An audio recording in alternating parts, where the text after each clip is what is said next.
পেজে তোমাদের সকলকে স্বাগত। 2025 উচ্চ মাধ্যমিক বাংলা পরীক্ষার সম্পূর্ণ নির্ভুল সমাধান নিয়ে আজ আমি উপস্থিত হয়েছি। চলো শুরু করা যাক।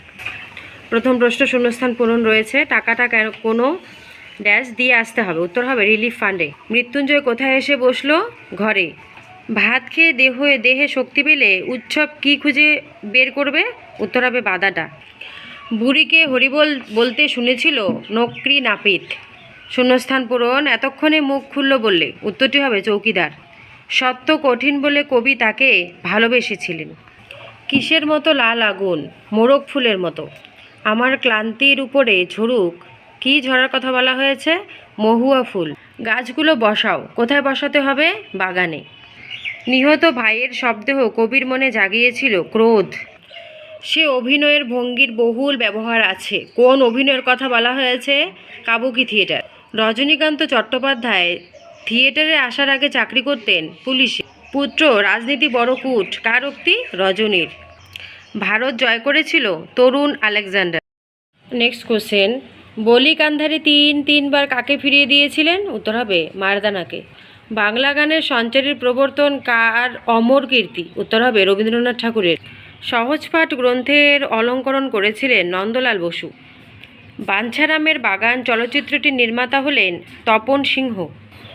ইনস্টিটিউট অব নিউক্লিয়ার ফিজিক্স গড়ে ওঠে যার প্রচেষ্টায় তিনি হলেন প্রফুল্লচন্দ্র রায়। উত্তরটা ভুল ছিল। উত্তর হবে মেঘনাদ সাহা। মোহনবাগান ক্লাব গঠিত হয় 1889 সালে। তুলনামূলক ভাষাবিজ্ঞানের সূত্রপাত করেছিলেন স্যার উইলিয়াম জোন্স। অন্ন শব্দটির আদি অর্থ ছিল খাদ্য। নেক্সট কোশ্চেন, মৃত্যুঞ্জয় অফিসে যায় না। মৃত্যুঞ্জয় কেন অফিসে যায় না? মৃত্যুঞ্জয় অনাহারে ফুটপাতবাসীদের কথা চিন্তা করতে করতে প্রায় পাগলের মতো হয়ে গিয়েছিল। নিরন্ন আধপাগল মানুষদের মতো আচরণ দেখতে দেখতে তারও আচরণে সে অভ্যস্ত হয়ে উঠেছে বলে। নেক্সট কোশ্চেন, সে যেন কেমন হয়ে যাচ্ছিল, কার কথা বলা হয়েছে? এখানে উৎসবের কথা বলা হয়েছে। তার এমন হয়ে যাওয়ার কারণ কি? বলছে এক রাতে ছেলে মেয়েদের ঘরদোর হারিয়ে গিয়েছিল বলেই তার এই রকম অবস্থা। কোশ্চেন, শাশুড়ির মাছ খাওয়া বুঝি ঘুচে যায়। শাশুড়ির মাছ খাওয়ার জন্য কোন কোন মাছের আয়োজন করা হয়েছে? উত্তর হলো বড় ইলিশ, পাকা পোনার পেটি, চিতলের কোল, ডিমের পোড়া ট্যাংরা, বড় ভেটকি। অথবা পৌষে বদলা সম্পর্কে গ্রামে ডাকপুরুষের পুরনো বচন আছে। বচনটি কি? শনিতে 7, মঙ্গলে 5, বুধে 3, বাকি সব দিন দিন, অর্থাৎ বৃষ্টির বিষয়টা। নেক্সট কোশ্চেন, কবি রূপনারায়ণের কুলে জেগে উঠে কি উপলব্ধি করলেন? নিজেকে অনুভব করলে জানতে পারলেন এ জগৎ স্বপ্ন নয়। নেক্সট কোশ্চেন, এসেছে সে ভোরের আলোয় নেমে। কে নেমে এসেছে? ও নেমে এসে কি করছে? উত্তরটি হলো একটি সুন্দরী বাদামি হরিণ ভোরের আলোয় নেমে এসেছে। নেমে এসে কচি বাতাবি লেবুর মতো সবুজ ঘাস ছিঁড়ে ছিঁড়ে খাচ্ছে। নেক্সট কোশ্চেন, মেঘমদির মহুয়ার দেশে কি দেখা যায়? উত্তর হচ্ছে দেবদারুর দীর্ঘ রহস্য, দূর সমুদ্রের দীর্ঘ শ্বাস, মহুয়া বন, শিশিরে ভেজা সবুজ সকাল। অথবা কোশ্চেন রয়েছে একটি, দেখে নাও তোমরা। ক্রন্দনরতা জননীর পাশে থাকতে না পারলে কবির কাছে কি কি অর্থহীন? উত্তর হচ্ছে লেখালেখি, গান গাওয়া, আঁকাআঁকি, ভালোবাসা, মূল্যবোধ।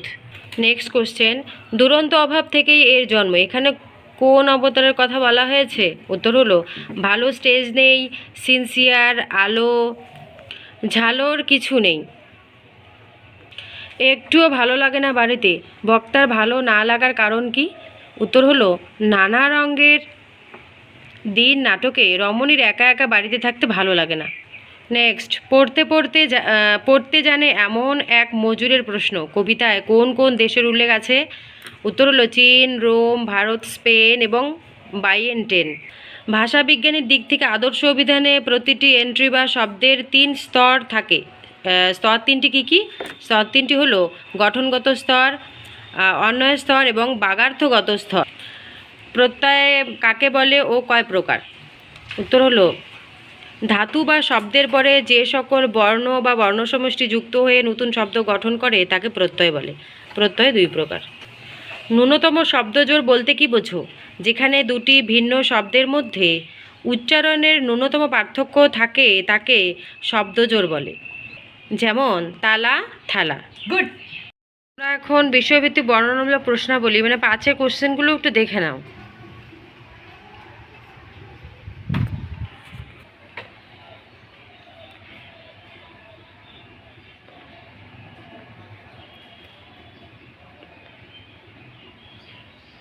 এখানেও 5-এর কোশ্চেন রয়েছে, তোমরা একটু দেখে নাও।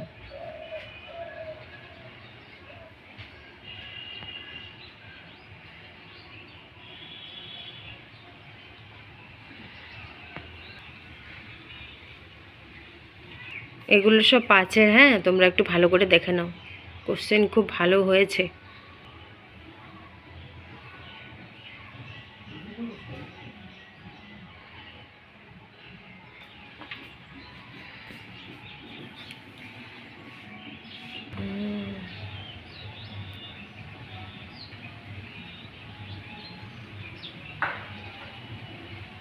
এগুলো সবই 5-এর।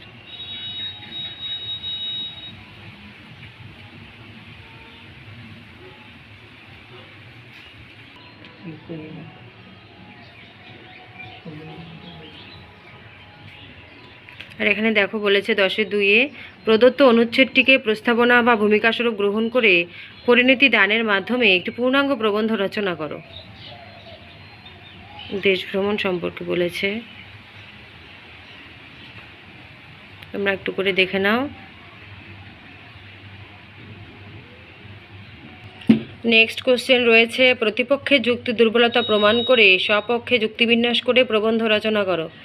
একটু দেখে নাও তোমরা বিতর্কের বিষয়গুলো।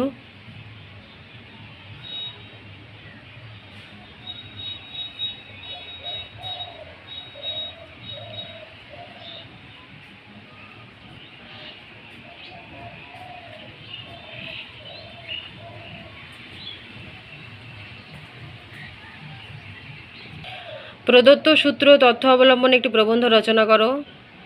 দেখো আছে এগুলো।